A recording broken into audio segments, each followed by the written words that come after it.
des vaches allaitantes, c'est des vaches qui ont des veaux. Le but c'est d'avoir des bêtes de viande. En fait, les alpages qui sont les plus accessibles, on met des vaches où on traite, on peut collecter le lait, faire du fromage. Là, vu qu'on est quand même dans des coins un petit peu reculés, avec des accès difficiles, on a plutôt des bêtes qui sont là juste pour grandir. Il faut savoir que pour faire une vache de viande, il faut 3 ans, 3 ans et demi. Donc en fait, là, il y a des mères avec des veaux, des bêtes d'1 an, des bêtes de 2 ans.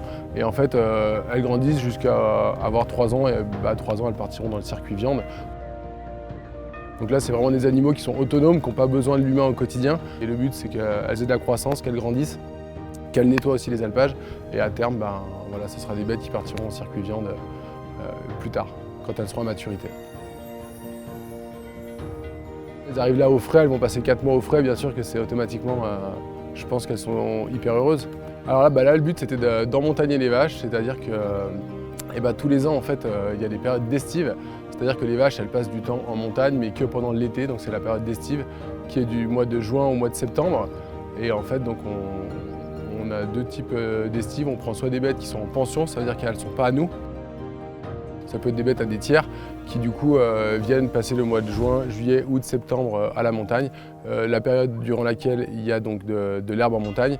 Et l'intérêt donc pour les éleveurs, c'est de préserver leur herbe à eux qui est en bas pour pouvoir faire du foin.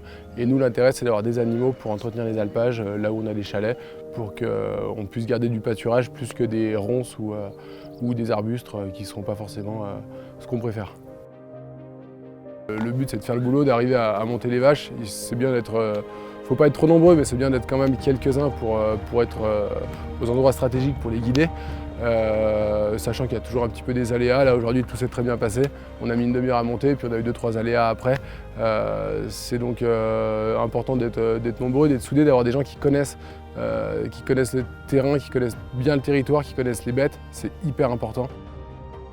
Automatiquement, c'est des gens avec qui on a des relations, qui sont souvent des copains, et ça fait toujours plaisir de finir par un casse-croûte. Donc là, c'est normal, après la montée, on a toujours un bout de charcuterie, de fromage, un bout de pain et de vin rouge. Et puis après, même on continue ça un petit peu après, on se fait toujours un repas dans un refuge, là, pas trop loin, pour bien clore le truc. Et là, il n'y a pas de boulot, c'est juste pour le plaisir.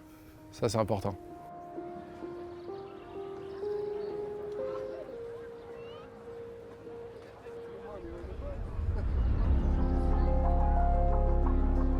L'idée aujourd'hui c'est d'avoir un petit lot de bêtes, alors c'est principalement des Aubrac, qui est un peu de vaches de race Érins.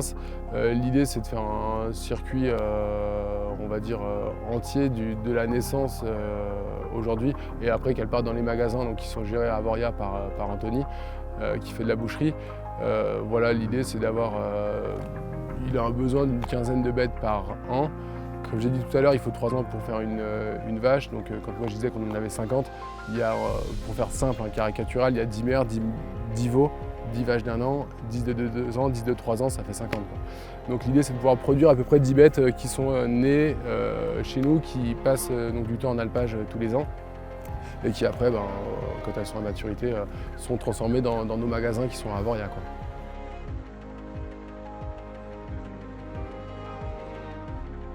Aujourd'hui, puisqu'il y a de plus en plus du producteur au consommateur, il faut se remodeler, se refaire une petite santé avec les bêtes.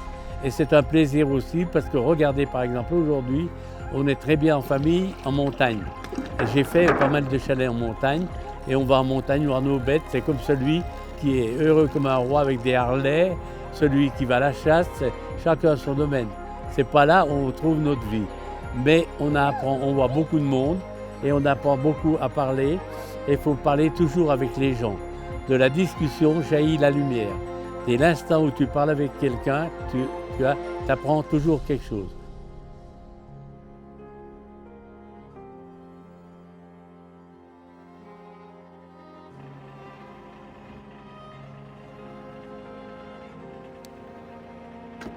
Et aussi bien Anthony que Greg, ils veulent mettre des bêtes dans les montagnes pour vendre de la viande de la montagne.